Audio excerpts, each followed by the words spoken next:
गावाच्या एका छोट्याशा वस्तीवर राहत असलेलं एक कुटुंब. बाप आपली लहानशी शेती करायचा. आई मोलमजुरी करून संसार चालवायची. घरात 2 लेकरं, मोठा विशाल आणि लहान बहीण सायली. दोघंही अभ्यासात हुशार, पण परिस्थिती मात्र पाय खेचणारी. वडिलांना दमा होता. शेतीच्या कामात दम लागत होता, तरीही जिद्दीने राबायचे. गावाच्या पारावर बसून ते नेहमी म्हणायचे, माझी पोरं शिकली तरच हा दुष्काळ संपेल. पण घर चालवणं, शिक्षणाचा खर्च भागवणं कठीण होतं. सायली 12वीला होती आणि विशाल 10वीला. शाळेत जाण्यासाठी गावातून 4 किलोमीटर चालावं लागायचं.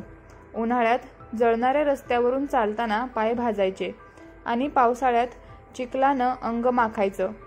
पण शिक्षण थांबवलं नाही. एका वर्षी पावसाने दगा दिला. शेतात पाणी राहिलं नाही. पीक वाळलं. घरात खायला तांदूळ कमी आणि चिंता जास्त झाल्या. त्यातच आईला अचानक ताप भरला आणि डॉक्टरांनी मोठ्या शहरात उपचारासाठी नेण्याचा सल्ला दिला. पण हातात पैसे नव्हते. सायलीने ठरवलं की ती काहीतरी करणार. गावात एक माणूस छत्र्या विकायचा. सायलीने त्याच्याकडून काही छत्र्या उधारीवर घेतल्या आणि गावात विकायला सुरुवात केली. तिने घराघरात जाऊन लोकांना सांगितलं, उन्हाळ्यात सावली हवी ना, मग ही छत्री घ्या, स्वस्तात छत्री. पहिल्या दिवशी 2च छत्र्या विकल्या, पण तिने हार मानली नाही. रोज सकाळी शाळेपूर्वी आणि संध्याकाळी शाळा सुटल्यानंतर ती थोडा वेळ छत्र्या विकायची. सुट्टीच्या दिवशी बाजारात जाऊन छत्र्या विकू लागली. तिने मिळवलेल्या पैशातून आईचा उपचार सुरू झाला. विशाल देखील मागे नव्हता.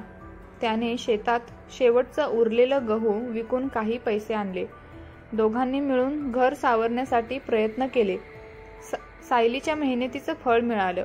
काही महिन्यात तिने पुरेसे पैसे जमा केले. आईचा उपचार पूर्ण झाला आणि ती पुन्हा मोलमजुरी करू लागली. त्या दिवशी बाप पारावर बसून बोलला, माझ्या लेकरांनी सावली शोधली, पण ती फक्त छत्रीची नाही, ती घराची होती. सायली आणि विशालने नंतर चांगल्या गुणांनी परीक्षा उत्तीर्ण केली.